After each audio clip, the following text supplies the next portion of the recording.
Greetings, everyone, and welcome to the Cinema Condition, a podcast devoted to analyzing films and what makes a movie a movie. I am your host, Raul Alejandro Mendoza, a filmmaker and film critic. Today, I am joined by Alex Flores. They're a fellow cinephile, and today they have selected Zack Snyder's Watchmen. Hey, Alex, how are you doing today? I'm doing good, brother. How you doing? I'm doing pretty good too, man. This is it. These are the last three episodes of Cinema Condition Season 2, bro. You are in here. You're number 72 today, and this is going to be one of the last three, man. So I'm excited. It's gonna be a good one today, huh? Uh, well, we got a doozy. I didn't necessarily pick this movie because it's one of my favorite movies of all time. It's definitely an interesting pick, and especially considering where we are in superhero cinema, and considering just how much of a sensitive topic this particular director is. Yeah, yeah. I didn't think that you would be the one to bring Zack Snyder into my into this podcast, but um, yeah. I mean, it was gonna happen sooner or later, right? At least I didn't bring the Snyder cut, and at least I didn't bring Rebel Moon. I would have killed you. I would have killed you if you had to make me watch the Snyder cut. Um, Even though my notes do mention the Snyder cut, but I will. I digress. We'll just what's it called? We'll have to discuss that. But how are you doing today, man? How's your day, man? My day's been all right. I'm still, as we talked off camera, I've been dealing with a respiratory infection. So if I occasionally go on mute and you see me coughing my lungs out, I Yeah, apologize. Like I told you off camera, I got some broncholine Mexican cough drops. yeah, It's with honey and herbs. I got some water in my Bucky's water bottle. yeah. The Bucky's bottle. The Bucky's bottle, I need the Southern Icon to bring me some blessings, Yeah, man. especially Ah, after this movie. yeah, yeah. I'm really sorry you're going through that, man. It's just yeah. Everyone's getting sick, and this. I'm glad that it's not COVID though. I'm glad it's not COVID. Yeah, Yes, and sir. yeah, as you can tell, there he goes. First example Yeah, today. there you go. First example for today. Yeah, no, it's not COVID. I tested negative for COVID. I tested negative for the flu. So it's Yeah, just my asthma acting up. yeah, Oh boy. yeah. Well, that's gonna be fine, but it's all good. And I've just I've just been having a pretty good day today, man. Just a lot of watching movies. I finished up the holdovers today in the morning, Oh, and that's yeah, it. You saw my review yeah, yeah, on Letterbox. That is one of my. That is probably the film that I said was the sleeper hit of yeah, last year. After seeing it, I was like, why are people not more people talking about this movie? yeah. I thought it was pretty damn good. I liked it. And I finally sat down to make my top 20 list for my post tomorrow, and so I'm gonna be putting that up tomorrow on my Instagram. So I decided that the holdovers was the last one. That it was gonna cut off there, and I um I went ahead and I watched Andrew Haig's All of Us Strangers today in the cinema. I went to go see that. That was really good. So people should definitely go look for that one too. I think Andrew Scott is incredible in that movie. And Paul Mescal, who didn't really surprise me in After Sun, really does do a great job in this one. So I'm like, I'm kind of on board of this Mescal train. Um, but yeah, now we're getting ready to do this, man. Yeah, I mean, I was supposed to go see Book of Clarence yesterday just because it looks pretty entertaining. Yeah, I was gonna see Book of Clarence yesterday, but with this respiratory infection, I was like, no, I'm just gonna take my medicine and lay down. yeah. Uh, Don't, I'll yeah, I'll, prob- don't. I'll, prob- I'll probably see it this upcoming week though. Yeah, I think I'm planning to see that next week. So as long as everything's okay from the freeze and nothing's like too crazy, I think I should be good to see it next week. I also have an advanced screening for Origin, so that's gonna be pretty cool. Should Oh, that's a good one. yeah, That one looks like a good one. yeah. So I'm ready for that, man. Just a lot of cool stuff going on here. But other than that, man, not much else. Just work and all this, man. And now, same. I my only day off from work was Friday when I was like, hey, I'm gonna call in. I gotta go to the doctor Hey, at because least you get tomorrow off. oh, I don't have tomorrow off. You don't? No, because for since it's since I don't we make our own schedule. It's I have Charo days off, so Oh they wow. they sacrifice MLK for Charo days. You gotta be freaking kidding me, man. Seriously? Yeah. That's wild. Wow. Well, that's just the way that works then, I guess. Yeah. I have tomorrow off, so I'm not working tomorrow. So I'm like, S- fuck it, bro. This can this can go as long as it's scheduled right now. it's I don't go to bed early, so Yeah. Well, we've never discussed Zack Snyder in here, so I have to read why this not? introduction. Why have we Nobody has not? picked Snyder yet, and well, we'll have to let's go do this introduction here, and I'll go ahead and start it off here, man. Oh, Zack Snyder was born on March 1st, 1966, in Green Bay, Wisconsin. His mom was a painter and photography teacher. His father worked as an executive artistic as an executive recruiter. His mom bought him his first film camera and was responsible for nurturing Zach's artistic ventures.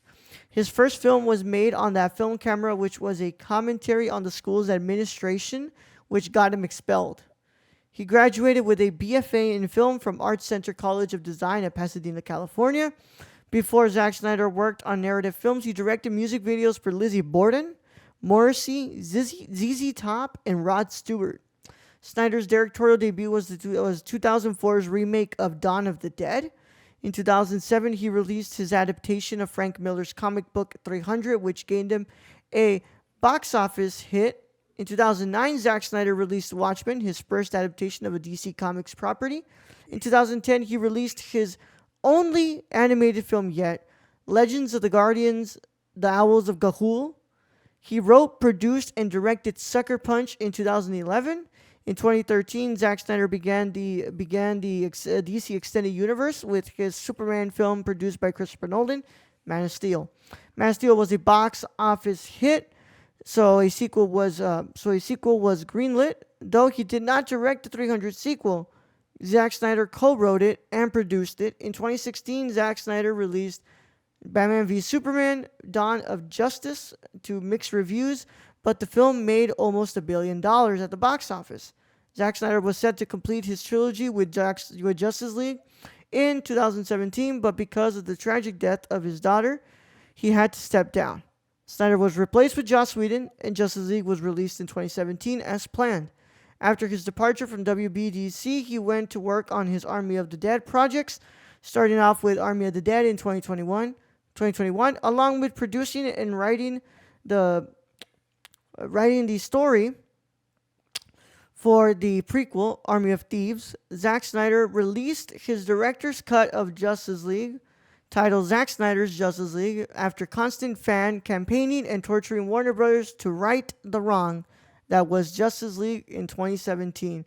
In 2023, Snyder released his Star Wars and Akira Kurosawa inspired film Rebel Moon Part 1, A Child of Fire, with the second part releasing this year. Zack Snyder has proved to be one of the most polarizing figures in Hollywood, but has been praised by the likes of Christopher Nolan and James Cameron. Christopher Nolan and good old Jimmy Cameron. Good old JC, good old Jimmy Cameron. Um, yeah, I mean, I tried to be as honest as I could be in that introduction. I grabbed a lot of stuff. I wrote some stuff in there myself, but mainly the stuff about the Zack Snyder Justice League cut thing. Um, but he is one of the, if not the most polarizing director in Hollywood. To be honest, there is no middle ground with Zack Snyder. You either love the guy or you hate the guy. Yeah, I don't know. You see, I don't. I I think I might be one of those people in a rare bubble that it's just like eh, I see where people like him and I see where people hate him. I fall in this camp. It's like I think he has ideas there, but I just don't know what he's doing half the time.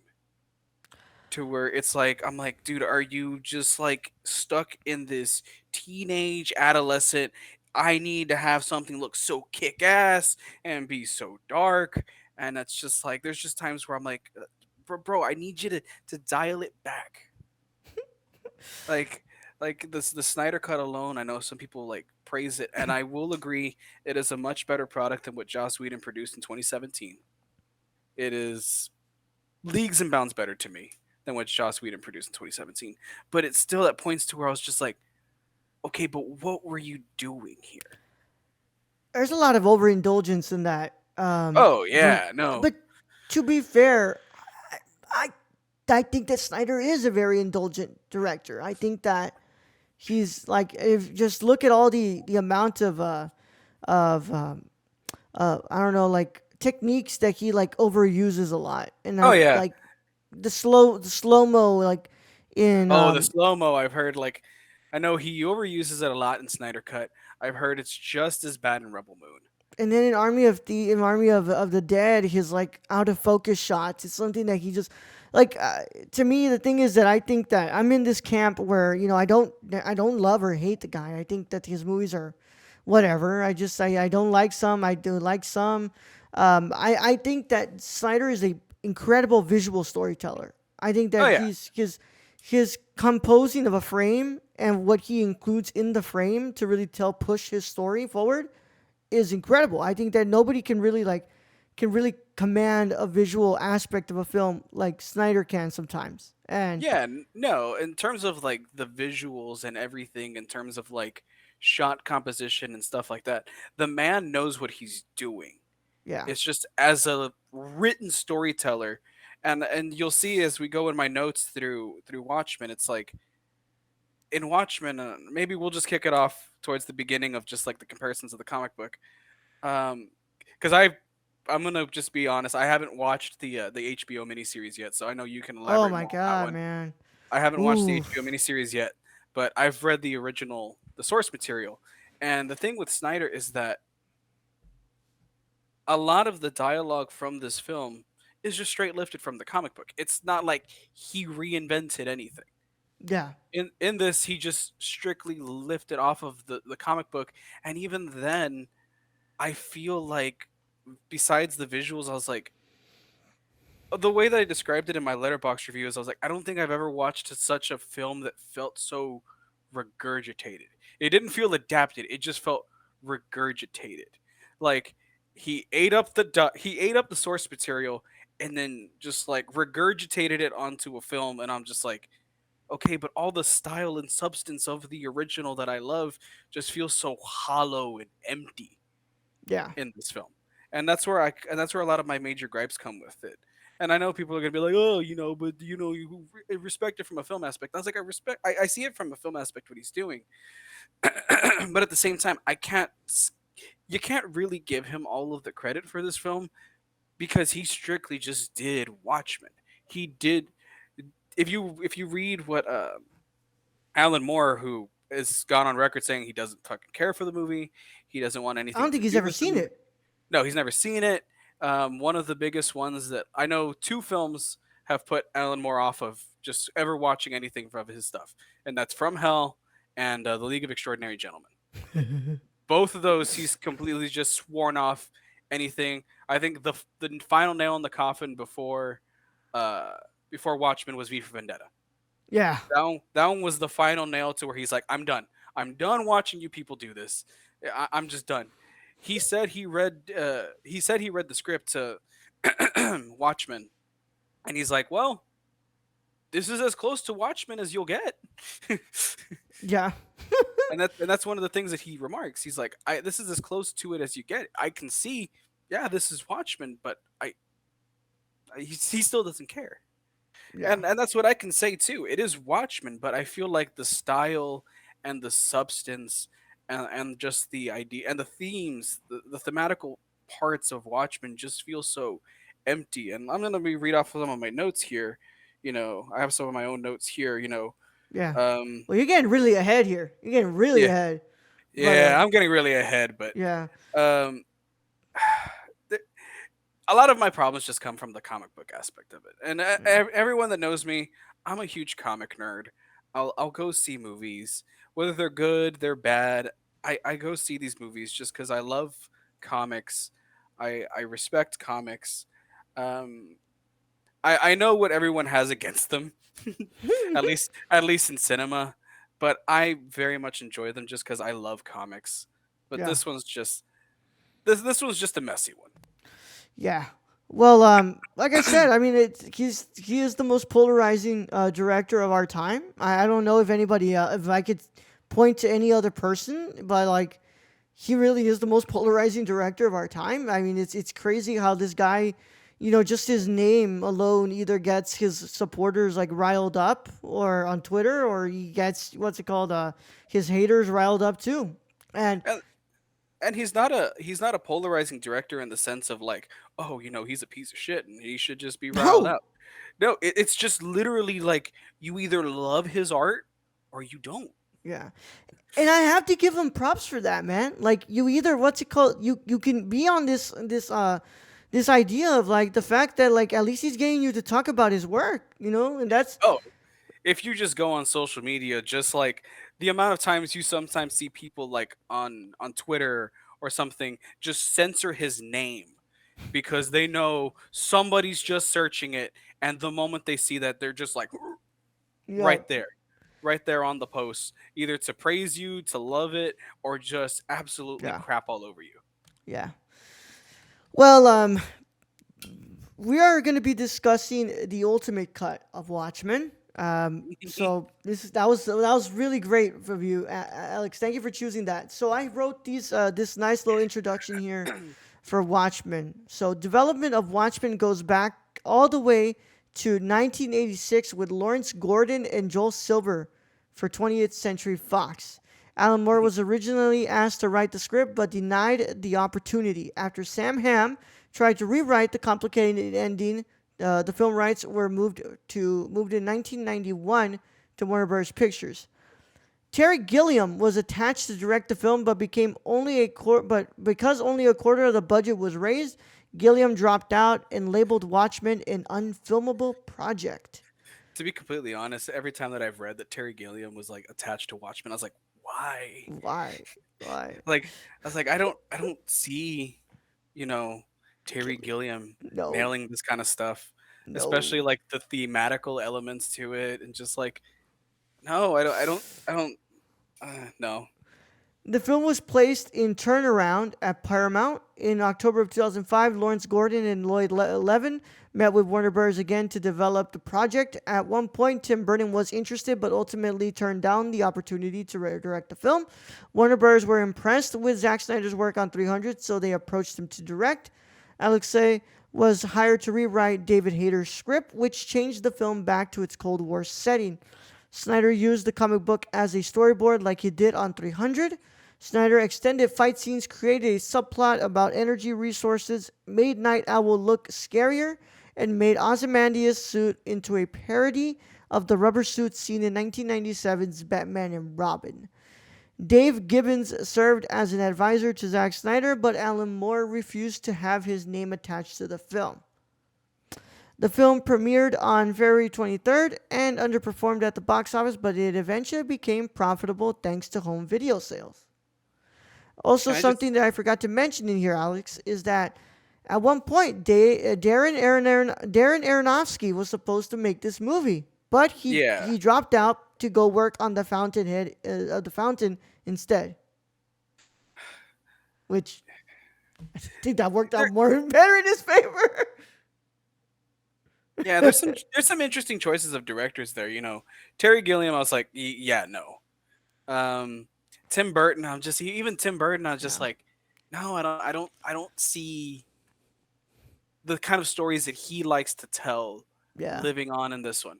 And there's just I'll get into a whole debate once we start into the topics, but oh man, I feel bad for poor Dave Gibbons because he's probably like, yay, and Alan Moore's like, no.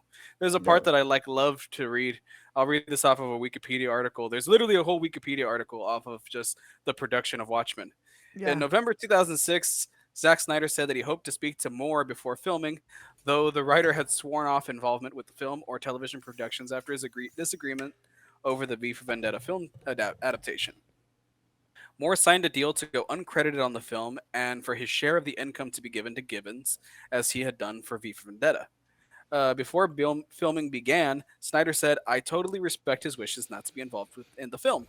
Moore expressed his discontent over the choice of the director, saying he had a lot of problems with the comic book 300, and that while he had not seen it, he had heard Snyder's film adaptation was racist, homophobic, and subliminally stupid.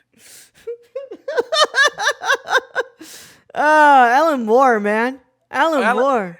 Alan Moore does not pull punches, and if you are a comic book nerd as much as I am, he is one of probably the most. He's such a brilliant man, but I feel like he has just this discontent for anything that doesn't just involve like art, Yeah, to the point to where he's even become disenchanted with comic books. yeah, Like even though that was a love of his, he's become so disenchanted with comics, with film, just everything. He's just like, yeah. Well, man, I have to say, I wanted to ask you why you chose this film, but it's pretty obvious why you chose this film. You already kind of said it in the beginning. But take us back to when we originally selected this film. Why did you select Watchmen? Especially, why did you select the Ultimate Cut? I selected the ultimate cut because at the time I was just like, this is gonna be an interesting thing. It had been a while since I had watched it, and even before we even resumed talks about doing this episode of Cinema Condition, I had randomly decided one day I was like, look, I'm going to do this. I'm going to reread Watchmen, and I'm going to watch the ultimate cut, which is considered the closest that we'll get. And I'll even talk about how it's not even a true adaptation of the graphic novel, but that's also just me being nitpicky. Yeah, But it's the closest thing that you'll get to a accurate representation of the graphic novel on screen. And so it's a very long film. 3 hours and 35 minutes to be exact, yo. It's a very long film, and we'll get into things that Raul didn't like about it. I was like, well, in the comic it did this, and it's like, well, in the film it didn't work. Yeah, yeah. I don't give a shit about what the comic does. Let's go. I'm watching a movie, and in the movie, it's not working. Um, but look, man, I watched this movie when it came out. I didn't watch it in theaters, but what's it called, we when it came out, we bought the 3 pack that had V for Vendetta, This one and Watchmen, Constantine, Constantine, but it had Watchmen director's all cut. pretty crappy movies to be completely honest. I like what's it called, V for Vendetta. Honestly, bro, I kind of like Constantine. I'm not even gonna lie to you. I kind of like Constantine, but it's not Constantine.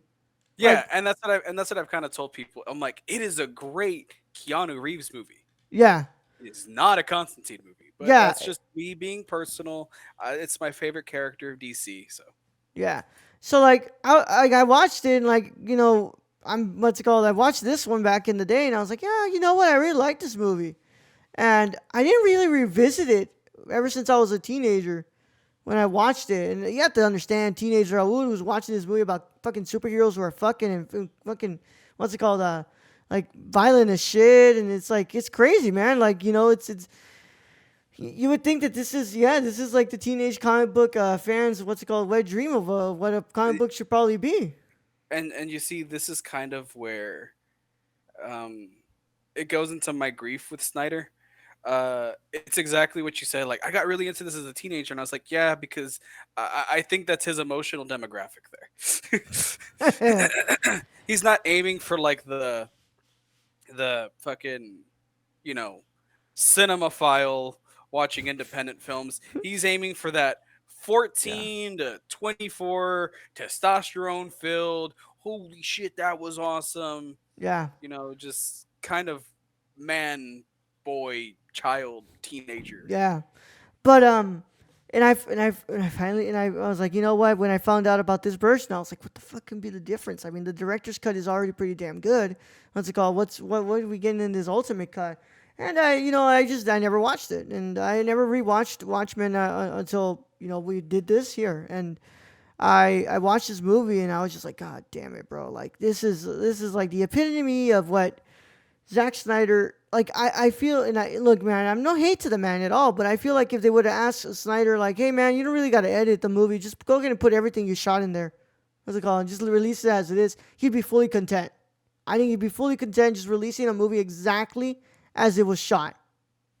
Yeah, no, and one of the things that like even so I'm just gonna go ahead and just spoil it for everybody. One of the parts that I will have the problem with was the Tales of the Black Freighter animated scenes. And from what I read, Snyder fully intended that to actually be part of the original film, especially the director's cut. But they kind of told him no because he wanted to shoot it in that kind of style that he did 300 in, and they're like, "Buddy, we're not giving you more money. We're not giving you more money for this."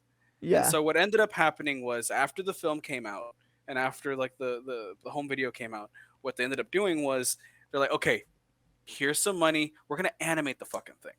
You have 30 minutes. We're gonna animate it. And so Tales of the Black Freighter came as a as a separate disc. Yeah. 30-minute animated sequence of just the entire story of Tales of the Black Freighter, which it's a comic book in the Watchmen lore, Yeah. and it also came with another 30-minute thing of Under the Hood, which was uh, Was Hollis a Mason. was it a documentary? It was it in the original graphic novel. Under the Hood is an autobiography, Oh, okay.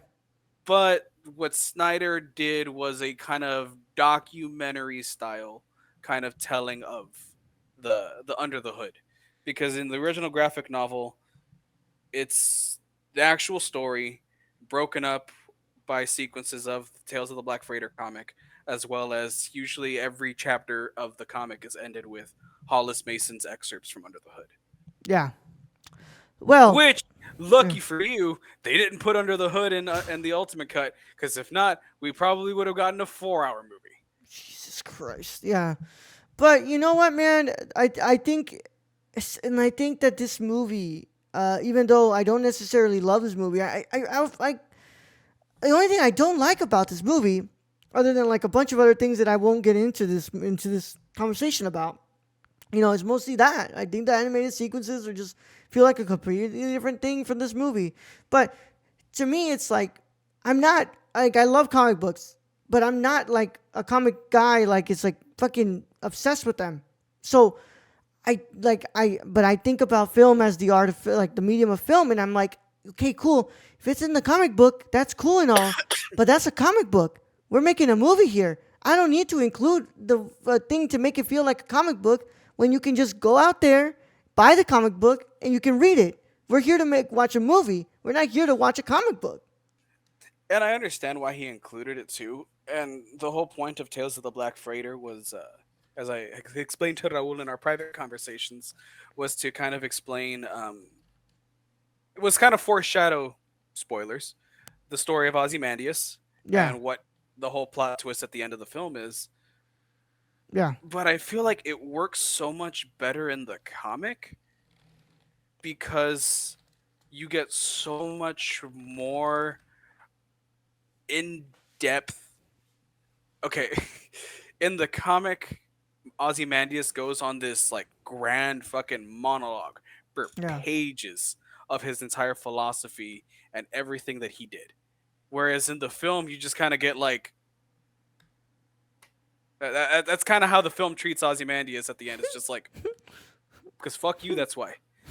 So to get this whole thematic thing of Tales of the Black Freighter only for the Ozymandias twist to be, it feels hollow. But yeah, that's also my idea of this film as a whole. It's a very, very hollow film. It is Watchmen in story and in name alone, but I feel the fucking the themes fall flat. The themes almost become secondary to Zack. Like the ideas that like fucking Alan's trying. So there's this common complaint that Alan Moore and Dave Gibbons both share, and that is that people took the wrong thing away from Watchmen. mm, Everyone felt like what they took away from the Watchmen graphic novel was superheroes are supposed to be dark and gritty. And they're like, that's not what we were doing in this story. We were trying to portray superheroes in a light to where it's like, this is how it would function in real life. But at the same time, they're like, we're not trying to deconstruct superheroes to be like, it's a bad idea. We're just trying to show you like this is if you put real life humanity into people. Yeah. And Zack, I feel, is one of those people that's like, "No, man, dark and gritty." And one of the biggest takeaways is that, and it's a big complaint for a lot of people, is that what the fuck was like, fucking Zack made some very weird choices in terms of like, all right, we're gonna have a lot of fighting in this movie because there's not a lot of fighting in the original comic, because in the comic a lot of the violence that you saw meant something. Like if somebody got hit or just like beat the shit out of, it was for a purpose. In this one, there's a whole fucking like 3 minute choreographed fight scene with the comedian that ends up with the comedian being thrown out the window. When in the comic, it's literally just boom, out the window, and it's like, what the fuck was this for? Yeah. Well, I won't keep Alex waiting any longer because he just wants to keep going ahead. But Yes, I do. yeah, I have. if you're ready, then I'm ready, Alex. I think I've been ready all day because as soon as I put on the movie earlier today, I was like, man, I'm getting pissed off again. Well, I'm getting mad in the comfort of my own home, and I don't like this. I'm sick. I'm mad. I'm sick. I'm mad. I have I have mucus in my chest. Well, then yeah, let's go ahead and do this. This is our conversation on Zack Snyder's Watchmen. All right, so for the first time when it comes to the cinema condition, I actually am not going to start this conversation off. I'm going to go ahead and pass it over to Alex first, as I want us to kind of discuss Alan Moore's original comic Watchmen and what it is and what it means in the grand scheme of comic books and what it entails with the adaptation of it in this film. So I'll go ahead and let you take it away, Alex. All right, everybody, we're gonna have sit down and comic book conversation with Alex. So if everybody, I can't say everyone should know, but Watchmen is a 12 issue maxi series from DC by Alan Moore as the writer, the wonderful Dave Gibbons as the artist, and John Higgins as the colorist. It was published in the late 80s. It's considered one of the more revolutionary titles at the time because at the time DC was going through this whole resurgence of just reinventing themselves as a publisher, because at the time they were losing a lot of their big name talent to Marvel. So what they ended up doing was they started channeling in a lot of the British comic book scene, and they started importing a lot of British comic book talent, and that's where you get like, you know, we got Grant Morrison coming over. We have Alan Moore coming over, finishing V for Vendetta because it was dropped in the UK, but he got to go to DC and finish it off. He and Dave Gibbons got to do Watchmen. That's where you get guys like Neil Gaiman first breaking into the scene and doing The Sandman, and that's a revolutionary comic within itself. So, you have all of this big name talent, and Watchmen is very much this. It's often regarded as a deconstruction of superheroes, but I think deconstruction in the sense that we're taking what's usually a superhero, and it's big, this grandiose idea that like this is a do-gooder, they're better than all men, they are the virtuous figure of what it is to be good. They are good, the villains are bad, and it's just this black and white world. And Watchmen decided, well, we're going to take superheroes and just make them real life characters, where you get introduced to characters, and we'll go into more of the character talk later, of like the Minutemen, where you learn that the Minutemen were just everyday people. They were cops that felt like, oh, the system isn't doing enough, so if the criminals are wearing hoods to go and commit these crimes, well, then we're going to wear hoods and beat the shit out of them. And so we're just taking the idea of superheroes and interjecting humanity into it, and just kind of creating this idea that like, you know superheroes don't have to just be black and white. They're gray, and not in a gray like morally ambiguous. It's a humans are complicated. Humans are very complicated people, so we're introducing emotions and all sorts of different things into it, because every time that I one of the things that pisses me off is that, I constantly see some people compare things like The Watchmen to The Boys. And The Boys is completely different in terms of um, themes to superheroes, because that is just taking the piss out of superheroes. Whereas, and Alan Moore and Dave Gibbons has said, and I mentioned it earlier, that they said that, this is, they people take the wrong things. To them, it's like, you couldn't have written Watchmen without loving superheroes. So it's a very different approach. And one thing about like Watchmen is that, um, one of my favorite stories about Watchmen is that, all of these characters that they used were characters that Alan Moore had to create, because he was going to use a lot of characters that from Charlton Comics that DC had just acquired. They had just acquired a lot of characters through the purchase of Charlton, and so Alan Moore was like, "Well, I want to use these characters for my this Watchmen series." And after he laid out the plans of what he wanted to do, they're like, "Yeah, we're not gonna let you do that because we just got these characters, and well, we want to do things with them.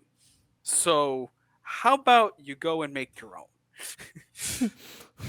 And so you have a lot of cross comparisons to where, like, if like, especially a lot of people, like, the comedian is modeled after Peacemaker. Mhm. So when you see the comedian, it was originally supposed to be Peacemaker. So for people that are now familiar with Peacemaker through the James Gunn Suicide Squad film and the television series, those you know freedom by any means, even death. That's why you see that in the comedian, because he was supposed to be Peacemaker. And there's all these different like connections to all sorts of different Charlton Comics characters, like the Rorschach is supposed to be an adaptation of the Question, stuff like that. And then so you have all of these ideas. I'm not gonna go and like spoil the comic, because even the comic's ending is different towards the film. So I'm not gonna spoil the endings. Um, there's just so much that I feel like is void in this film. There is just so much that I feel is gone. Um, I kept harboring on it earlier because it just truly upsets me when I see it. I felt like a lot of the themes of like the humanity of characters was like there in dialogue, but you don't really feel it. You don't Mhm. really feel it in the film, because it just feels like characters that were reciting lines that were written on paper, Yeah. but you don't understand why they were written. Yeah. And man, look, as somebody who's never completely finished Watchmen, I do understand the idea of like, it's supposed to be a comic that doesn't really, really view superheroes as necessities, almost as like something that we are grown to need at one point. But in this film, it really makes the superheroes look like sexy, and like they're like there's this need. There's like we need superheroes, like we really need them, and it's like where I feel like the mini series though, and I think that that's where I brought it up because I think first of all, I think the mini series shows just how iconic the idea of Watchmen and the comic and what it did for mainstream media moving forward is that it gave this incredible idea of like this outlawing superheroes and about having to look at the world that Watchmen exists in, which is like the Cold War, and being able to place that into different aspects of history. And where the miniseries does is that, like, of course, the miniseries isn't a reboot. The miniseries is a continuation of the comic, specifically 34 years after the comic ends. It's supposed to be picking up. And I think the reason I want to bring it up is because it doesn't even focus on the Cold War, right? It focuses on, like, Tulsa and the race riots in Tulsa, and it really brings up a really interesting part about about Watchmen and the idea of, like, especially the theme of government in it, and the way that government has overstepped, and the way that it's able to use others as a tool, and they use it as a tool to get the upper hand of the citizens, and in this case superheroes are the ones that they're using as tools. And I wanted to bring it up because to me it seems that Lindelof understood a little more about what Alan Moore's trying to do within Watchmen than Zack Snyder did, and that's why I feel like I think the miniseries is a better, more complex, and more thematically rich part of the lore of what Watchmen is, and it's just as edgy as Watchmen 2009, but I think it's a more thematically complex piece of art than this film is. Yeah, and this film, the way that I described it in my notes is that compared to like the original comic, and that's just what I gonna harbor it over. And I know somebody's been watching this episode like, oh my god, just talk about the fucking movie. We promise um, it's coming. It's we coming. promise it's coming. It's just that we want to talk about a lot of things that we feel Zach missed. Um, I feel like a lot of the themes were sacrificed to make this dark, cool action summer blockbuster. Yeah. Because every time that I watch this film, that's what it feels like to me. The From the fight scenes to where it's like, where I mentioned there's a 3 fucking minute fight scene choreographed to all just ends in the same way that the comic starts. Fucking comedian thrown out the fucking building. The fucking comic does it in a page. Zach apparently needed 3. So I was like, this is completely unnecessary, but whatever. I know that there is an entire like fight scene where Silk Spectre to breaks a dude's fucking arm. I was Yeah. like, that's completely unfucking necessary. Like that was just Zach. Like, oh, just imagine the bone crunch. Oh, and, And and and this just it's just one of those, and maybe it's just me with Zach as in general. It's like I just feel like this is a man who was like remembering being a fucking teenager playing with his action figures. I get it, man, and I really do. But I I really think about it, and especially at the time that this is coming out. You know, 2009. We last the year before that we just got Iron Man, and this it launches this like this grand, what's it called, big universe that we're gonna get. But before that, we didn't really have any of these type of comic book movies that were like extremely violent like this, and they were having sex, and you know, and I think that especially this movie is for the time that it's coming out, and Yeah, it especially is telling of like this shift now, where the comic book movie is going to move towards this more safe type of comic movie where there's no hyper amount of violence, there's no sex in there, there's so this in that, and that's where I think that the Zach, really you have to look at it and look at his work like this and being seen like this really does mark that shift here, that tonal shift, because after where we head after this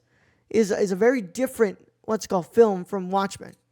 yeah, and this comes out the same year as the first Iron Man. So Mm-hmm. if you see what this movie does and what the first Iron Man movie does, it's completely night and day how things are represented. And for better or for worse, um, if you ask me, I think Iron Man was the better movie of the two. Yeah. I think in terms of like acting and crafting and story, I feel like there's so much more depth to the first Iron Man movie than there is. But I can also see the appeal of this one. Going back to what we said about him being a very visual storyteller, there's a lot of like shots from like literal panels of the comic where I'm just like, all right, this motherfucker like nailed it. Like that scene of the Buddy Button being picked up from the gutter by Rorschach. I'm like, that's literally lifted off the comic. So like I see what he's doing.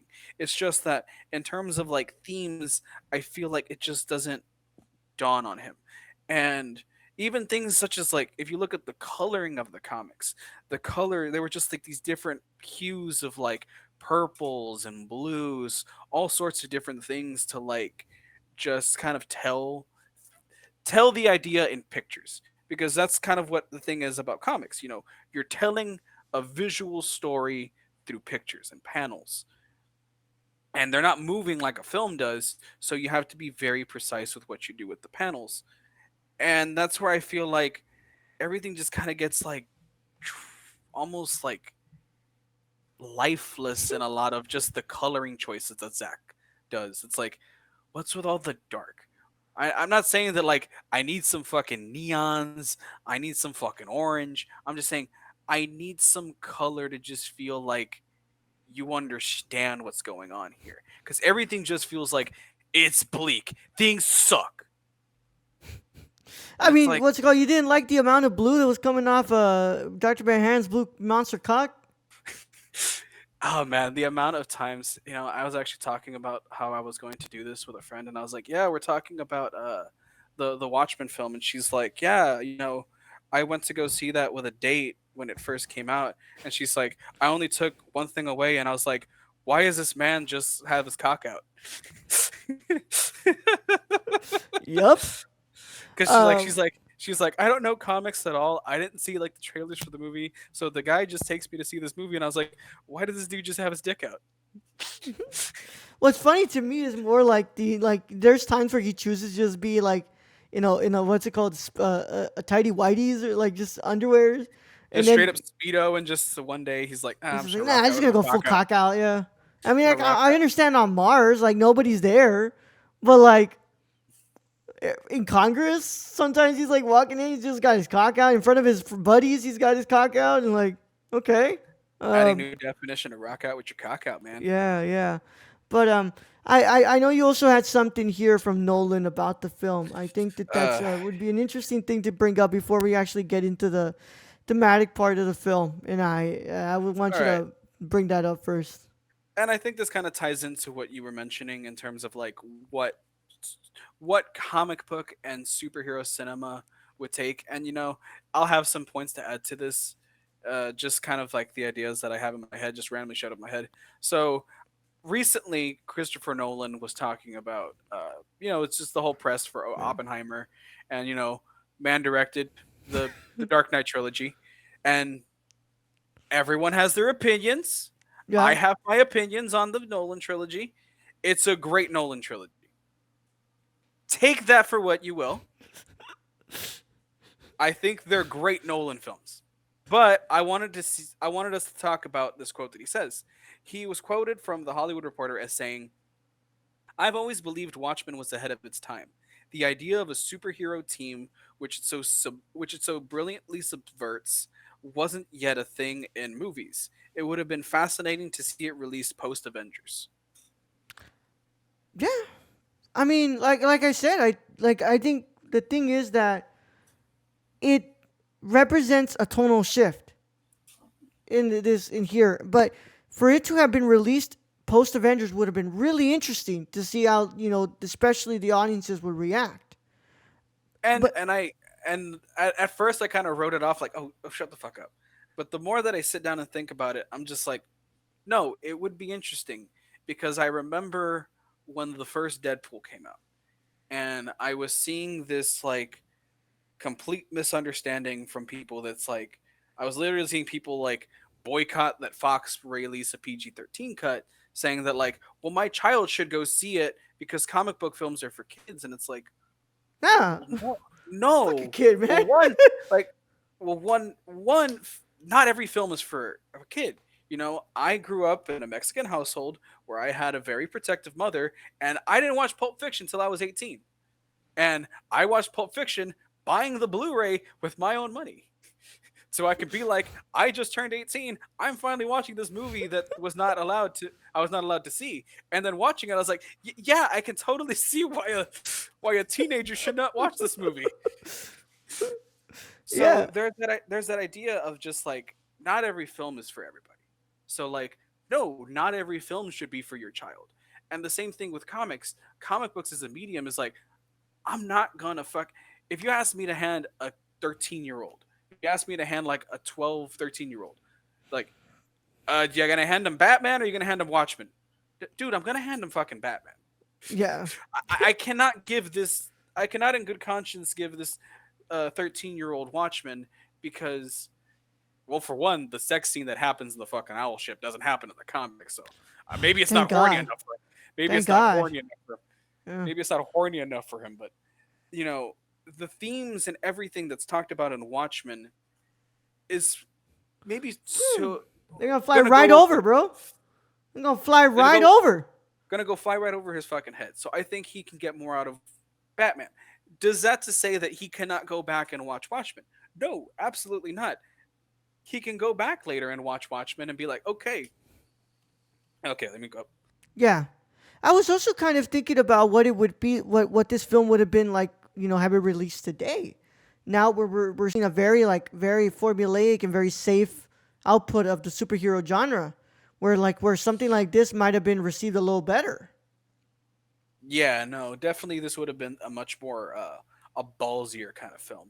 Mm-hmm. And I think something like this, as opposed to, you see, if you were to tell me that in today's modern day, like 2021, when like the Snyder Cut came out, would you have wanted the Snyder Cut to be out, or would you have wanted Watchmen? It's like I'd rather have just seen Watchmen Whatever. because just the thematic. Not again, I know I've been harboring on just the missing thematics, but at the same idea, it's like it's a different kind of superhero film. When you show me the Snyder Cut and I see Batman saying to Joker, "When I kill you, and I will fucking kill you," to me, it's like that's just like edge lord dialogue because that's just you like, oh, I'm gonna make Batman say fuck. Once again, overindulgence. It's Overindulgent. overindulgence. Where where everybody always says like other directors are so indulgent. I'm like, yeah, I got a better example for you. I got a way better example for you about what's indulgent. When I read in the trades that Zack Snyder literally made a company create a brand new fucking lens for Rebel Moon to be able to capture these shots that he wanted. That he's like, I had these shots in my head, but nothing exists to capture them. Can you make a brand new lens? I'm like, that's overindulgence. And to be That's not fair, a. guys, Kubrick did the same thing, but he went to NASA instead. He went to NASA instead. He wanted something a little wide with a shallow depth field, but but I thought it was important to bring that up because it's I true. think some I thought it would be interesting what the reaction would be, but especially what it would look like post Avengers and what we would see out of audiences for that film for this film. yeah, because and it's just it goes and challenges the norm, I guess. Challenges that formula of just the you know uh I don't know, like even the villain, like he's a villain, but you kind of get where he's coming from. But this, and it's like, no, Watchmen doesn't have that. Watchmen has complicated characters, you know, complicated individuals that are sometimes just so absolutely lost and they don't know what they want. All they want is just some basic kind of understanding and even a place in the world. That's what you see in like all sorts like Owlman and Silk Spectre. You see them just like they just want to find who they are. Yeah, Yeah, and you don't get that out of an MCU film, and that's not to say that I don't like the MCU films. I very much am a fan of quite a few of the MCU films. I have my favorites. I have ones that I don't think nail it as well, but you're lying to yourself if you don't realize that the Marvel films have the same sort of structure, same beat for beat. It's what I just finished telling somebody. If I can tell anybody something, it's that this: the Marvel Studios, the Marvel Cinematic Universe, is not a creator-driven film series. It is very much a studio driven film series that these creators from different backgrounds just happen to bring to life and try to put their own stamp on, but it doesn't always work. yeah. You know, it's why you have the Eternals. The Eternals tried something different and it got shit on. For better or for worse, I personally loved Eternals. I love I Eternals too. I loved what it did. I love that it kind of challenged a lot of the ideas that the MCU did. People feel that it's bloated. I think this is more fucking bloated. But at the same time, Zack didn't do a studio film. Zack No, did a Zack didn't do a studio film. Zack did this film that I want to bring to life in his own way. Again, for better or for worse, whatever you take out of it, this is a creator driven film. yeah. Well, I wanted to start off here with the film. I wanted to really dissect the time and place that this exists in. So we have to look at the Cold War, and specifically, I want us to look at the fact that this is the time, especially in the United States of America, where we stopped trusting our government. This is where our faith in the government completely, and specifically post Vietnam, is where our the citizens' trust of the government went completely out the window. Oh, absolutely. Yeah. And I was thinking about it too, and I was like, man, this is kind of like a great idea of just like the distrust in the government. And I'm even thinking about things like going back to the 40s with Mm-hmm. like the Minutemen and whatnot, and just like the concept of Dr. Manhattan and them playing with atomic uh, Yeah. energy. Just the idea of like, man, if you watch this in a present day where we're talking about the Manhattan Project with Oppenheimer, it's kind of a weird thing to just be like, wow, I mean, if you could look at Watchmen in a different light, because that's the thing about Watchmen, it's closer to reality than most comic books try to be. This is kind of like an alternate reality where it's like, imagine the real world, but in this sense. Mm-hmm. And that's what Watchmen tries to be, both the comic and the film. So it's really interesting to see the Cold War through that eye. Yeah. So in this film, in what's it called, we've traded the further development of nukes for now. We've traded it for the development of Doctor Manhattan, and they've created this massive weapon that they use in Vietnam. Yeah. You have all those shots where they're fighting the wars for them, and they've said like, well, we have this most powerful weapon. Nobody else is going to be able to create it, and we have the upper hand on the Russians, and we have Doctor Manhattan to really provide this big security when it comes to the industrial complex, the military industrial complex. And what's really interesting is like you in this film you have Nixon doing a third term. Or was it third or was it fourth? It was a third, I think, going on a Yeah, fourth. yeah, third. So it's Because like, the, hmm, the film the film really opens up with his third term. yeah. So it really opens like really interesting idea of like, well, the people just kept electing FDR again. That's literally what has like. There's no other thing to say, y'all. Like people just kept electing FDR. Yeah, And that's and it's kind of just that wartime idea. And if yeah, you look at politics and you look at very vulnerable moments in our country's history, that's why you have that FDR being reelected three fucking terms during World War II. That's why Alan Moore plays with the idea of, what if Nixon was elected several terms? What yeah. if he went for a third fucking term? You could even place it in the idea of modern politics, like Rudy Giuliani was hailed as the saint of fucking New York post 9/11. The way Mm-hmm. that he just handled the rebuilding of New York post 9/11. Granted, that was a fucking fall from grace, but just look at the placement and just like the vulnerability of America at the time, especially New York. Why did they herald this man as such a great thing? Because he was in control and in power during a very delicate, vulnerable time Mm-hmm. in that city's history. So that's what they really like to play. And it's just Alan Moore loving to play, and Zack then bringing it into film, of just the idea of, you know, the government's just control over these sensitive moments. Yeah. Because And they're no fucking fools. The government yeah. is no fucking fools in terms of the idea that like they can control the narrative of just like the public consciousness. But that's like always where you go. That's where the distrust, and you can play it into real life as well, in films and whatnot, through people just demonstrating their distrust of the government once we get to Vietnam. Yeah. And then there's something that I think that Zach really understands from this time period, especially because he probably he probably heard he grew up during this time. Yeah, he grew up during this time, so Yeah.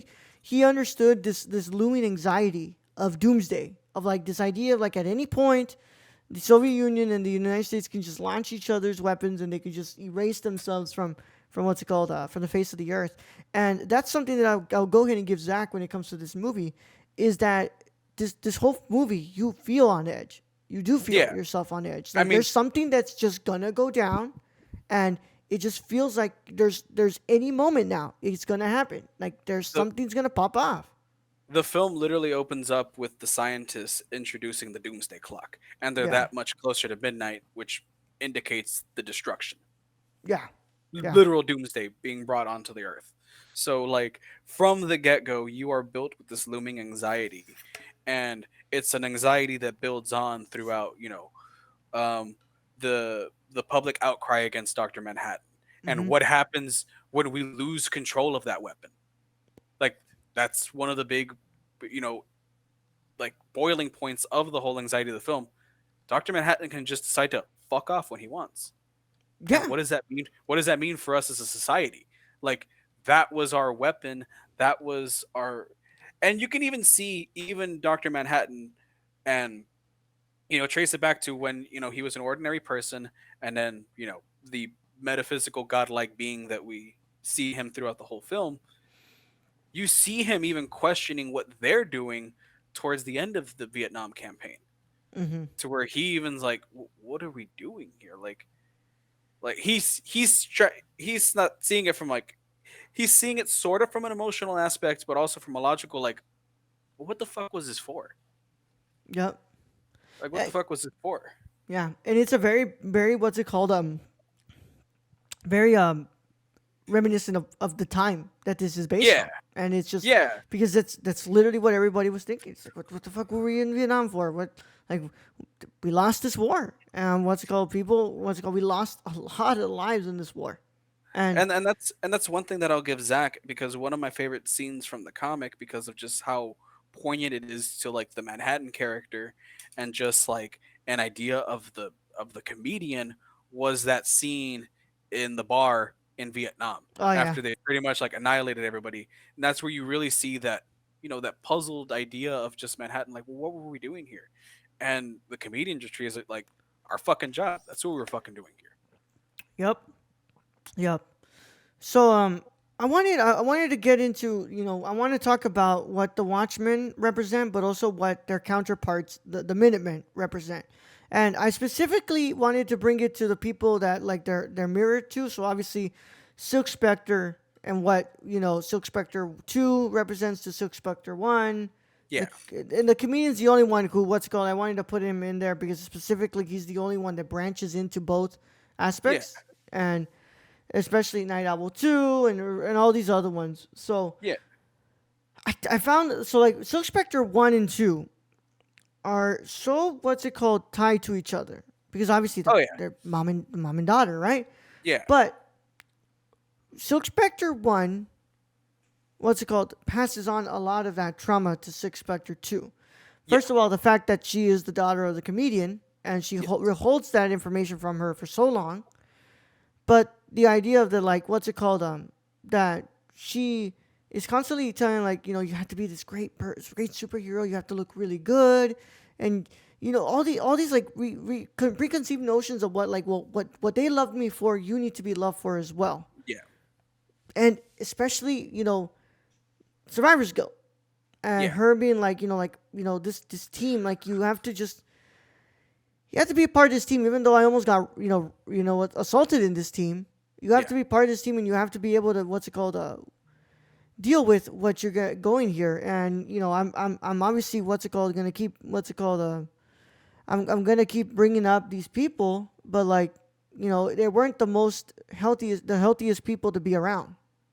yeah. No, and that's kind of what the Minutemen kind of boiled down to, like later on as you see them, because they're oftentimes there's two representations of the Minutemen, and especially once you look, you get greater context in the complicated nature of the Minutemen in the graphic novel that maybe you'll also get in the mini feature for Under the Hood.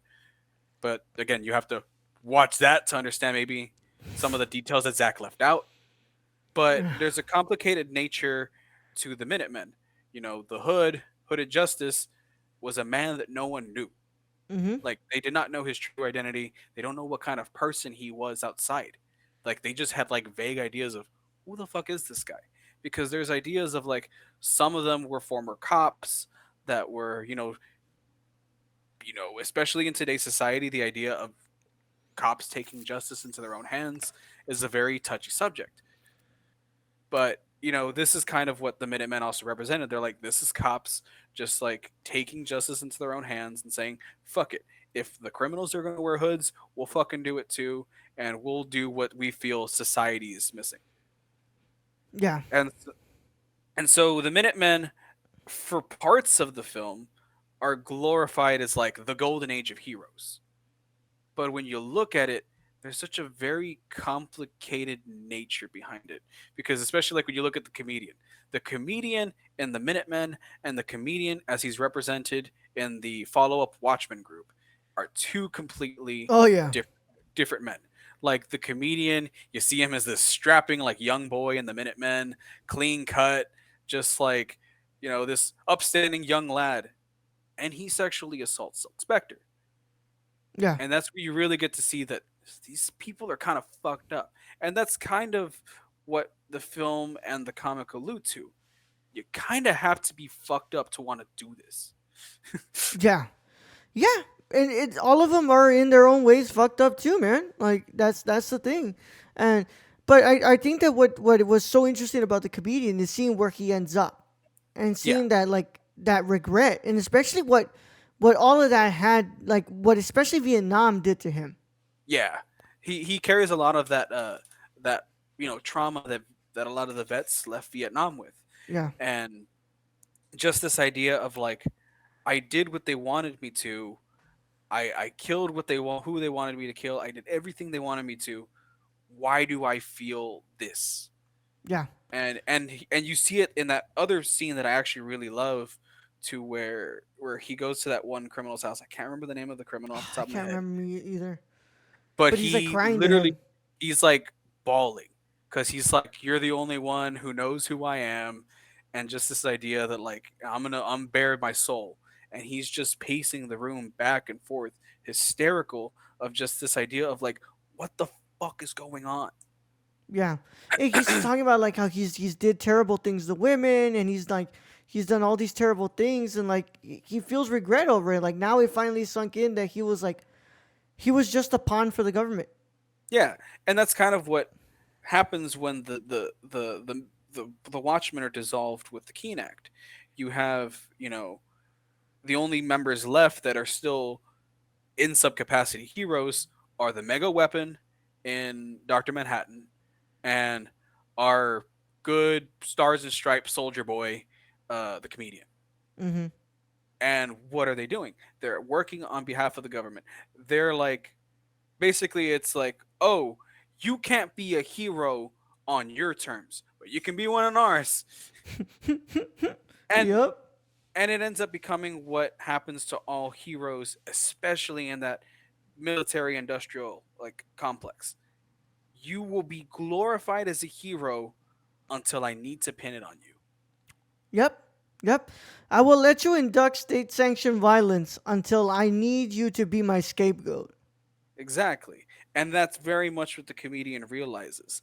Like, he murdered a woman that he impregnated in Vietnam in cold blood in Yep. front of Dr. Manhattan, to the point to where he even tells Manhattan, "You could have done something about that.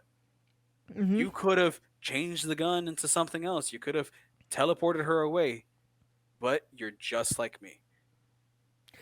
And then next, where like I feel like this movie doesn't do that great of a job is where I feel like Night Owl 2 and especially Ozymandias are the two characters where I feel like they're very dropped off. They don't really like serve a lot here. Like it's not as what's it called enticing, and it's not as thematically rich as I'm pretty sure as the comic book probably what's it called gives them. So Yeah, like Ozymandias is very much like this. He very much models himself after the Egyptian god in which he yeah.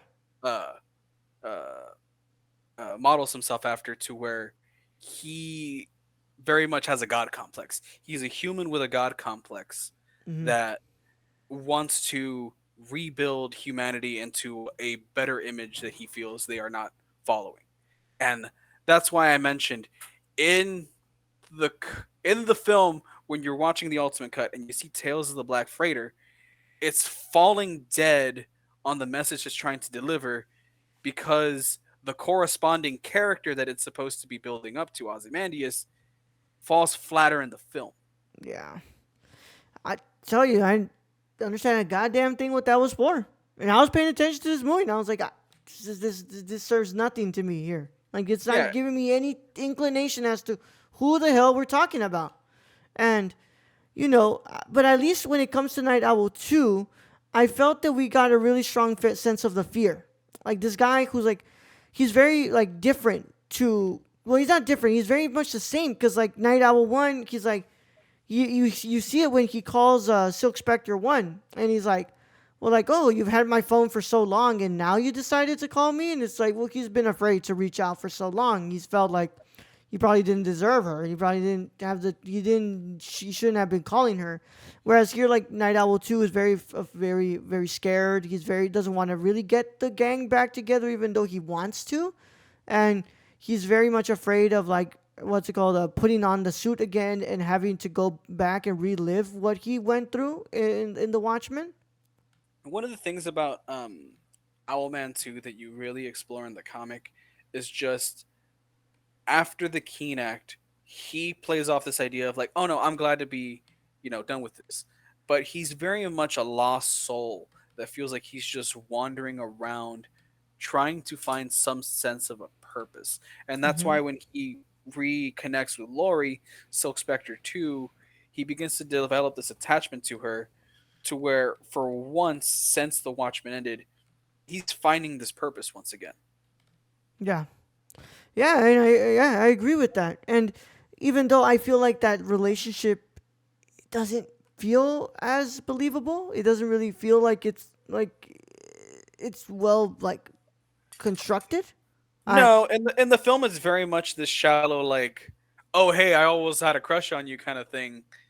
Whereas the Yeah, comic they spend more time together, they build upon the relationship a little bit more.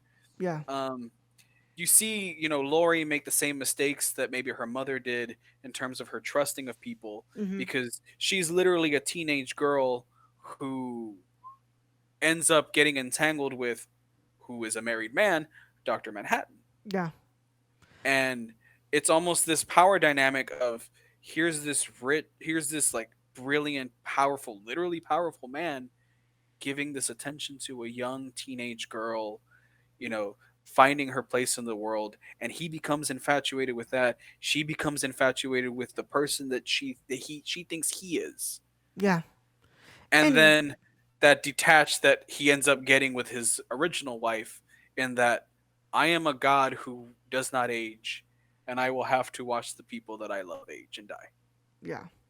And what's it called? It's very interesting the way that, like, Silk Spectre 2, like, contrasts to her mom, because, like, it's like her mom, growing up in, like, being in the 40s and stuff. It's like, what it was for women at that time. And Silk Spectre 2, now in the 80s and 90s, where women are getting a little bit more freedom, women are able to, be a little bit more, what's it called, cutting edge. And, like, she's able to, be a little bit more, she's able to say no more than what than her mom was able to.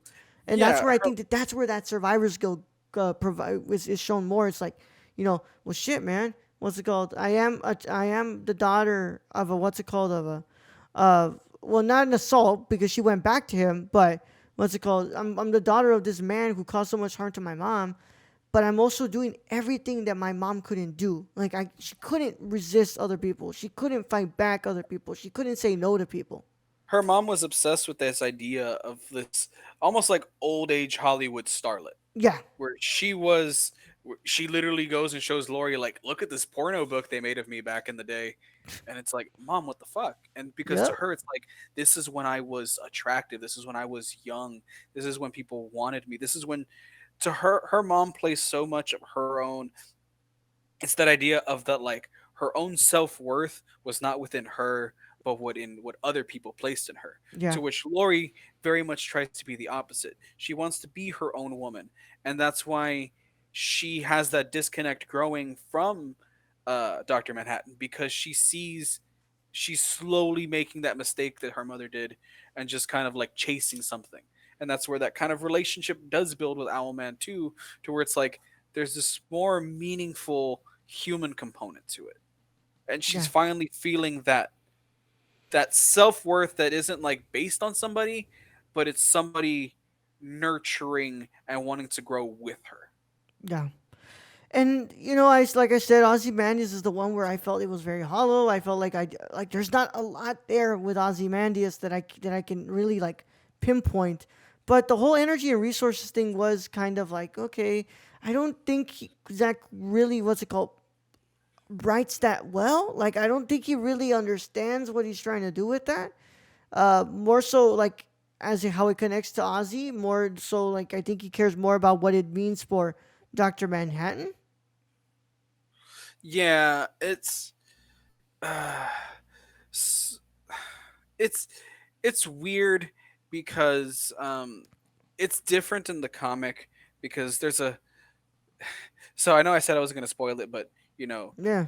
the the the the the destruction is caused by, in the comic, a giant squid like Yeah, alien, the squid. the squid alien. And so it you see, if they did the squid alien thing, I still feel like it would have not just not made sense, would have just been really fucking weird because so much of the Ozymandias character is left on the cutting room floor in the film. So you don't get that sense of that god complex in Ozymandias. Yeah. And I think that's the only thing that I could like point to where Ozzy is this person is like where he feels like he needs to control the resources and the energy resources of this world, and instead he realizes that like guys like they've already were gonna pinpoint this on us, like we were just their what's it called their pawns, like this whole time we have been their what's it called tools. Like we were Yeah, never part. I was never part of this actual plan to do anything. They were using me. yeah. Yeah, there he if anything, the Ozymandias character is probably the one character that came at the expense of Snyder. Yeah, and I feel like that's why it feels so hollow, and that's why I think there's like not a lot of meat on the bones of this character. And that's the worst part about that is that just means that he just has a flat ending because the Ozymandias reveal is the ending. Yeah. And in the film you just have all of this build up to what? That's why I want. That's why I also brought up the miniseries in the beginning, because I think that Adrian in the miniseries provides a very interesting contrast to Regina King's character in the series, and I don't necessarily think that it's better portrayal than this, because it still was kind of confusing as to what the point of Adrian was in this in that show. But I think that it's a better look and it's a better contrast to what the world is inside of the series. Yeah. And I need to probably I need to, I own the series. That's the worst part. I own the goddamn series. I haven't watched it yet. You need to I watch need it, to bro. You I need to watch sit it. down and watch it. But and God, and we haven't even touched on Rorschach as a character yet. Yeah, Rorschach is the one that I wanted to, because Rorschach represents us, represents the civilians, represents what's it called, The disenfranchised, the the disenfranchised, disgruntled. the underbelly of society. And that's But why I think that like that's where the whole edginess of Snyder comes in, where that's what people connected to the most, and we were like, and that that's why we were like, oh man, Rorschach is so cool, like he's like, and it's like, no, Rorschach represents the nastiness of the our nastiness. world. I'm going to ruffle some feathers. Rorschach would be the modern day equivalent and the more extreme version of a MAGA American today.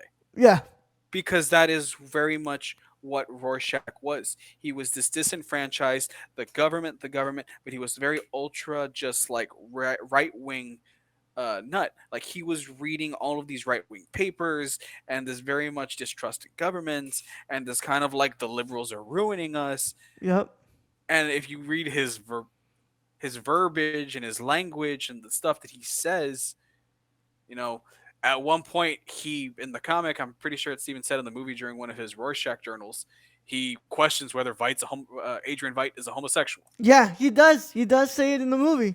Yeah, Like Adrian Veidt homosexual? It's like because to him it is just this seediness of the world, but it's also just something.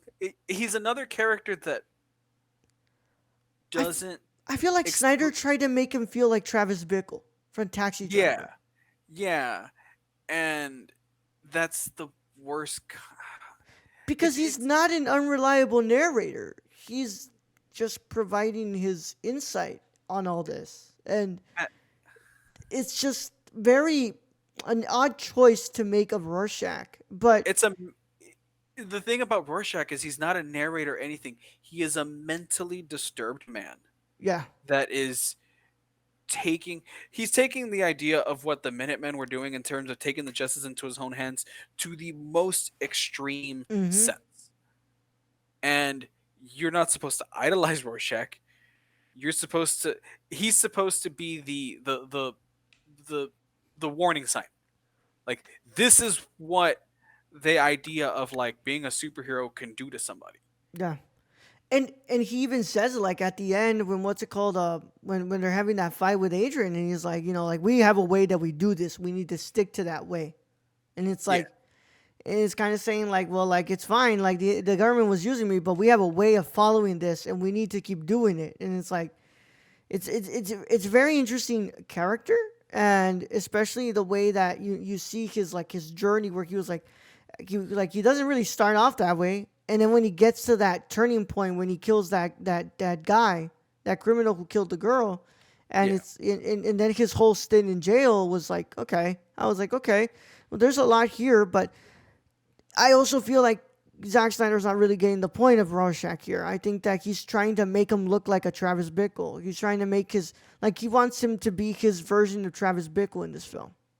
Yeah, and it doesn't work that way because that's not what Rorschach is. Rorschach, I mean, one of the parts that I love in uh in the comic and uh, is that at the end of the comic he gets his journal and he submits it to the right wing paper that he like reads religiously, and he's like, they're going to publish my manifesto, and this is like right after the scene where he's killed by Dr. Manhattan, Yeah, and he's already sent it. And I love it in the comic because it's like literally the ending to the comic. They received it, they read it, they're like, this is just some mentally disturbed ramblings, and they throw it away. yep. And in here it just ends with what's it called? It just be sitting there, and it's like, well, they're gonna eventually talk right about it. Yeah. No, and I love that in the comic because that's the way Alan Moore describes it. Like, this is not a man you want to listen to.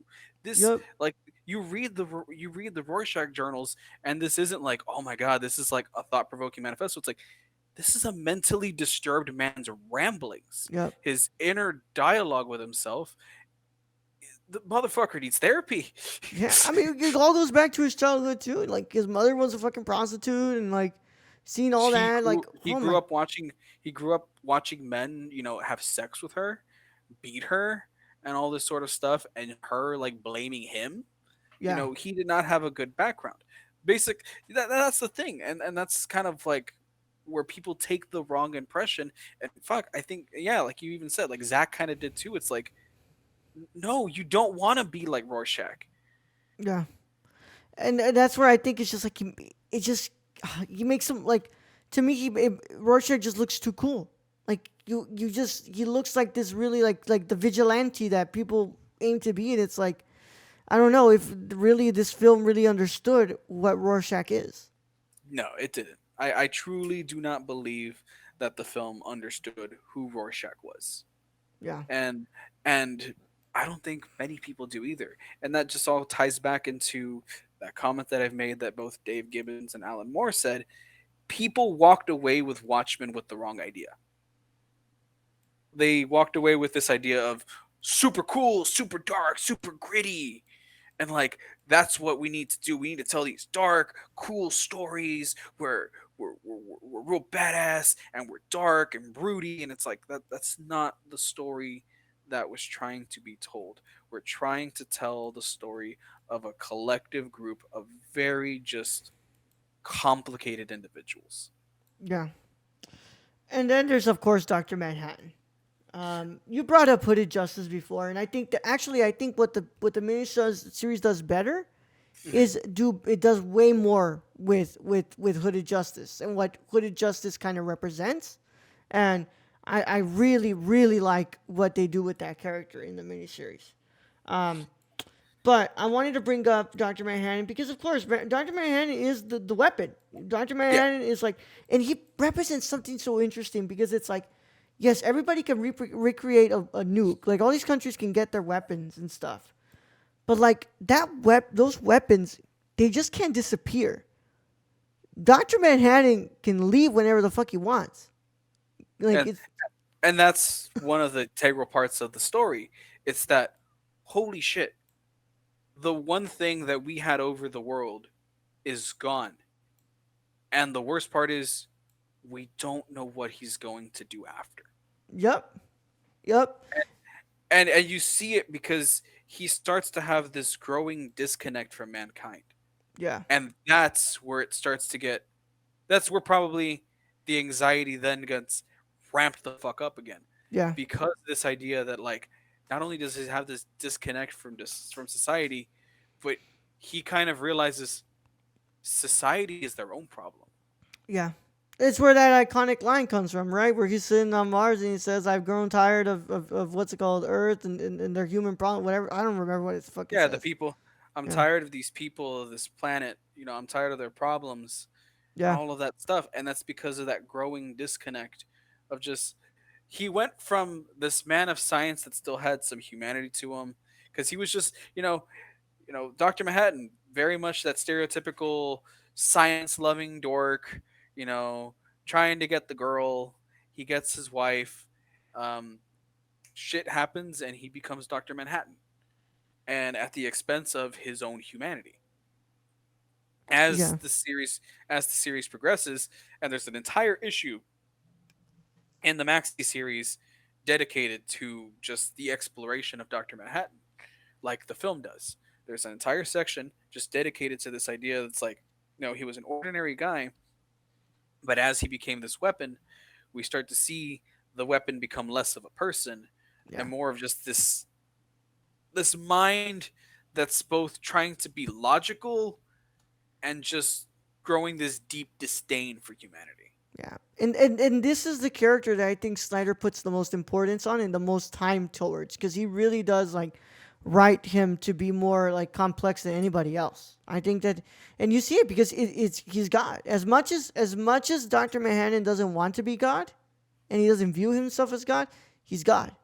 And Yes. God, what's it called, leaves, and he leaves them to what's it called to figure this stuff out for themselves. And people are getting all what's it called worked up because they're like, well, what the fuck is gonna happen now? Like the Russians don't even know yet that he's gone, and then they broadcast and they're like, well, where the hell is Doctor Manhattan? It's like, well, now the Russians can attack us because now we won't have what's it called Doctor Manhattan to help us out. Yeah, and the more I think about it, yeah, that is definitely one of the characters that Zack probably puts the most effort into. It's him and Rorschach. Yeah. And you can definitely see Zack picking favorites in Oh terms yeah, of for just, sure. Yeah. Like obviously what's it called? Night Owl 2 gets left way to the curb and yeah, Night Ozymandias Owl 2. 2, Ozymandias gets the fucking curb. Night Yeah. Owl 2 very much gets shallow. Lori, I think, gets her time. I wish Lori was probably a little bit more.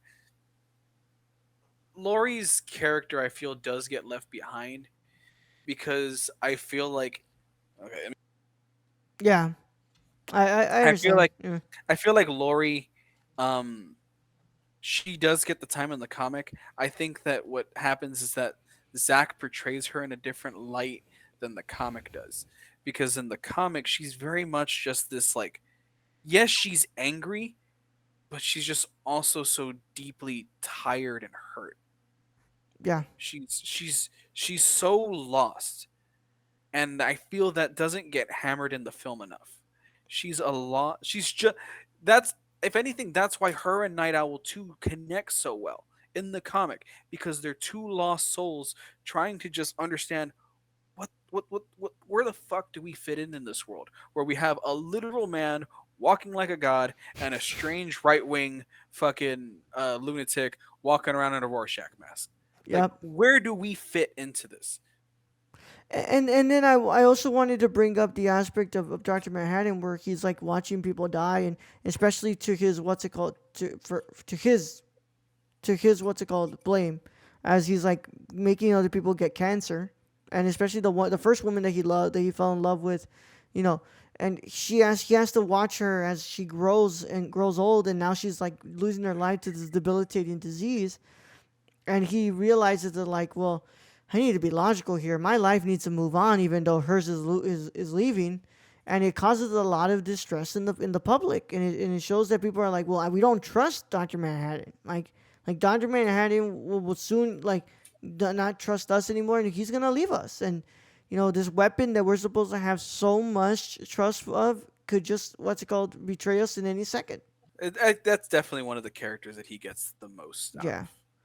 Yeah, and I just wish what's it called other aspects, other characters of this film had this much importance, but like I also feel like it becomes a little bit redundant at points because I get it, like we get it, Zach, like we get what you're trying to say with this guy, and then he keeps on adding all these like more ramblings of dialogue that Doctor Manhattan keeps on saying. It's like we get it, man. You've been saying this for the past couple hours, bro. You don't have to fucking regurgitate this again.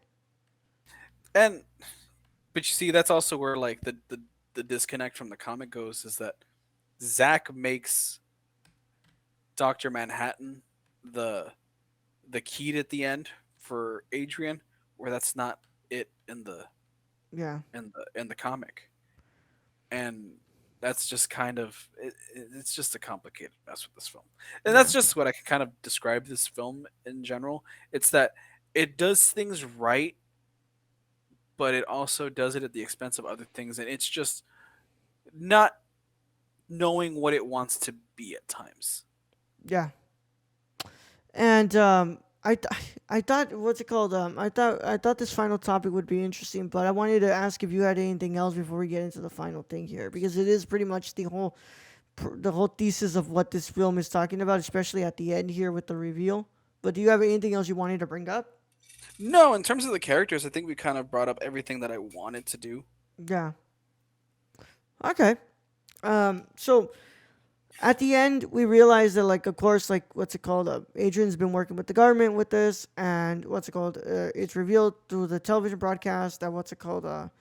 That the United States and the Soviet Union have what's it called? Actually joined forces, and they are actually what's it called? Going to, if I remember this correctly, Alex, they're supposed to like getting rid of what's it called? Doctor Manhattan.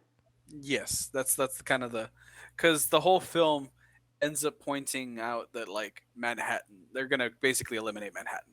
Yeah, and that they've joined forces so that way they can go against their common enemy, even though the idea of creating what's it called Manhattan was so that way they can get rid of the enemy that they wanted to get rid of, which was the Soviet Union. But they've joined forces with the Soviet Union to get this over with. And what I also thought was interesting, and we didn't bring it up in what's it called in the Cold War part, was the whole idea of Afghanistan. They kept bringing up Afghanistan and really what it meant during the Cold War. So I thought that was a interesting aspect. Which, but what's it called? We're way past that to even what's it called have a full length discussion on that. But I thought it was really interesting the fact that like a lot of this film really revolves around the idea of like, well, the Soviets could stay with Afghanistan at any moment. Like the Soviets could keep Afghanistan. And it's like we need to make sure that Afghanistan stays with us. And yeah, but what's it called? They do reveal that like they were gonna get rid of Manhattan. So it's kind of this idea of like, here you go. What's it called? They decided they wanted to stop playing with the toys, and they're gonna throw them away. And now they Yeah, have to get rid of them. And you know, it seems to me that Ozymandias is fine with this. I mean, he really signed up for this idea. What's it called? Because he was working with them.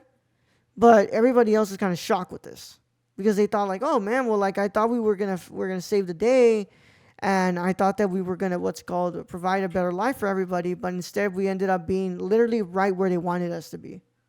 and that's kind of where Zach takes that complexity of the superhero idea just in a different direction to where it's like the idea that no, the end product is probably not exactly how they picture it. Yeah, It's not exactly how they picture it, especially once the government gets into it. It's at the end of the day going to be what the government decides. And just this idea that like in the comic Manhattan says at the end before he disappears, on Earth nothing ever ends.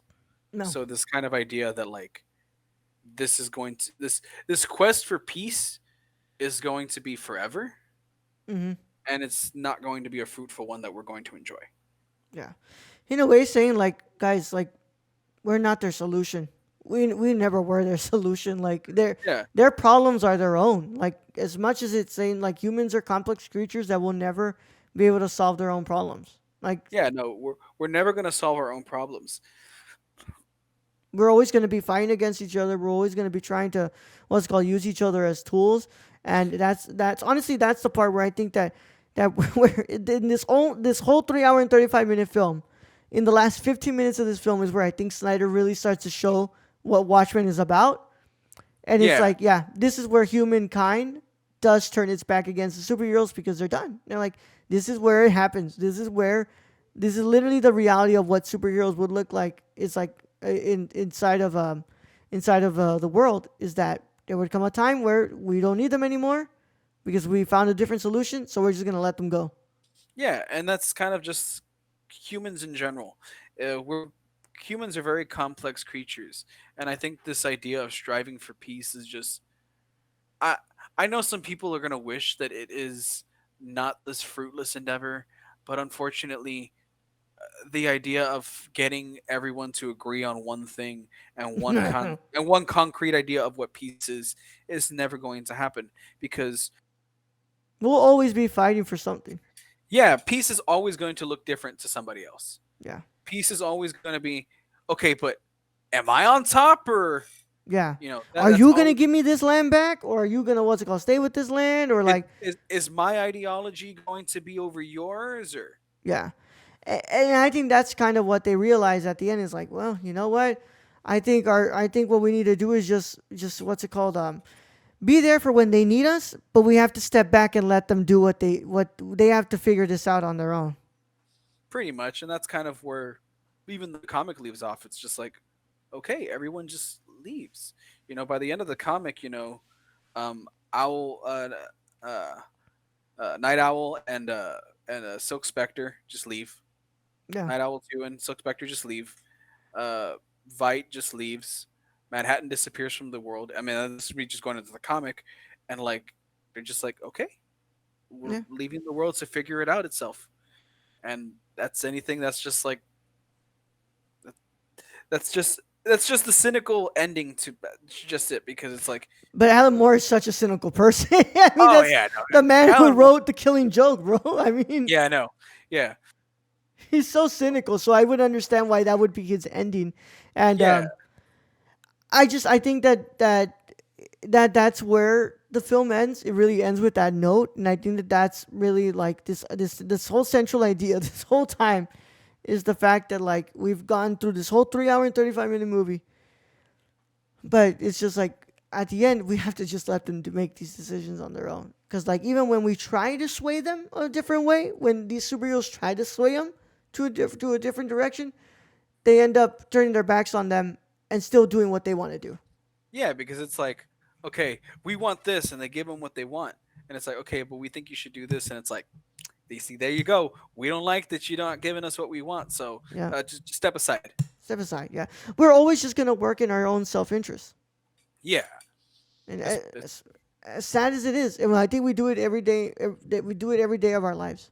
What's it called? yeah, no, and that's like I go back to saying that that's what the comic represented. It represents just an allegory for just this takes place. This is what it would happen if it took place in the real world, and if anything, that's exactly what would happen. We would just Mm-hmm. phase out this idea of superheroes because it's like, okay, we don't need you anymore. We did the Manhattan thing, it didn't work. Fuck the comedian, war criminal. Yeah. All the other heroes, you're outlawed because of our Keen Act. So it's like, all right, superheroes are just gone now, and we're going to take care of things our own way now. Yeah. And if you look at into the future of it, yeah, they're probably gonna need them again. But just like they lost the trust of their citizens, maybe they're gonna lose the trust of their superheroes now. It's like, are they really gonna end up going back to you? And it's like I said, it's a complex story, but it's just not executed to where it needs to be in this movie. Yeah, no, not at all. Yeah. But I think that's it, man. I think we got ourselves a good episode. I think we did a pretty good job. I think this was an interesting talk because it's an interesting film. It's a film that at times you want to love, and maybe you do, but there's a lot of times where I just walk away from it like I don't think this is a man that fully grasped the idea of what this was. Yeah, And but that's just me as a whole with Zach. I just look at him and I'm like, I don't ever want to walk away with people thinking that I feel like Zack Snyder's a dumb fuck. because he's not. He's not a dumb fuck. He, for all intents and purposes, is a very, very well articulated man. Yeah, I just don't think he grasped the ideas of some things. yeah. And like I said, I think he's very intelligent. I think he's a, what's it called, masterful visual storyteller. And I think that when it comes to like the visual aspect of Watchmen, he does a great job with it. I don't think he really understands the narrative structure and the narrative, what's it called, teachings of No, uh of Watchmen. And no, he doesn't understand the teachings. Like again, we talked about it earlier. The glorification of Rorschach comes off kind of, fucking like you didn't get you didn't get the point there. yeah, Like Rorschach's not Batman. no, Rorschach's a mentally disturbed man. Like this is not somebody that anyone should ever strive to be. This is the worst in society being reflected in one character. yeah. But then again, that's just how we see it, y'all. And I'm sure that there's gonna be people out there who don't see it like that, and they're gonna be like, "Well, actually, you guys didn't get the point of Rorschach in this movie. I'm pretty sure you guys just don't know. You guys just hate Zack Snyder." And it's like, okay, all right, well, It's like look. Okay, I'm gonna cough again. yeah, it's okay. You can cough. But I'm sure there's gonna be plenty of people that just feel like you're just hating on Zack Snyder. It's like no, I don't hate on the man. I have always said I that love Man of Steel. Man of Steel is a very misunderstood Superman film, and I saw where he was going with it.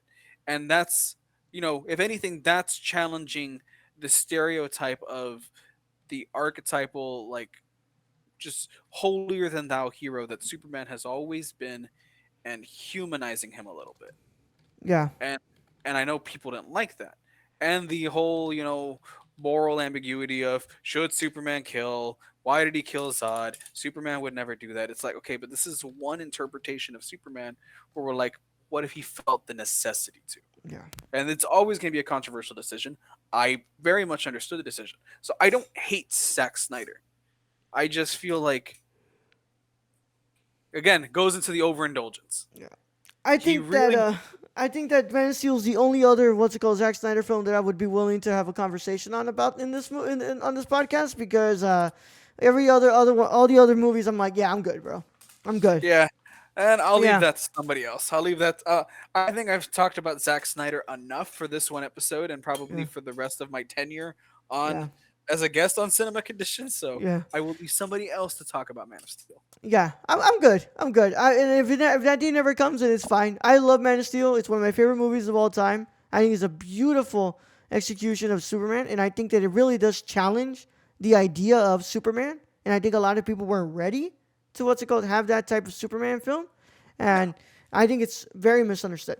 And that's why I will always give what's it called props to Zach because I'm like, you made a Superman movie that people just were not ready for, and I think people and were. Yep. and there is the perfect example of what Superman should be in Richard Donner's Superman. Yeah. And so like if you like watch Richard Donner's Superman and you take away what Superman should be, and I fucking love Richard Donner's Superman. Like it is a very beautifully crafted idea of what Superman should be in terms of just this virtue of justice. Yeah. Zach just does the opposite end of that. And that's not wrong. That's very much an idea of like, hey, why don't we explore that? Yeah.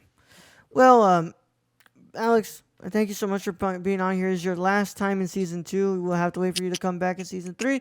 We had some great picks this season. You had some great episodes. So I congratulate you for making it to the end. I congratulate us for making it to the end of this episode. We have 2 more episodes left, but for now, you want to let them know where they can find you? You can find me on Twitter or X, as the fucking spaceman wants you to call it, on Alex Does Comics. All right, man. Maybe tell me that my opinion on Watchmen sucks. I don't know. I don't give a fuck. Yeah. Go, just go and tell him, guys. Alex, your opinion sucks, man. And it's not the first time. If you ever read my fucking letterboxed. Jesus Christ, man. Yeah. Oh, you know what's my letterboxed? I I think was it's like, Alex does comics, no? no, I think I put Alex. Let's see. Hold up. Where's my Yeah. letterbox?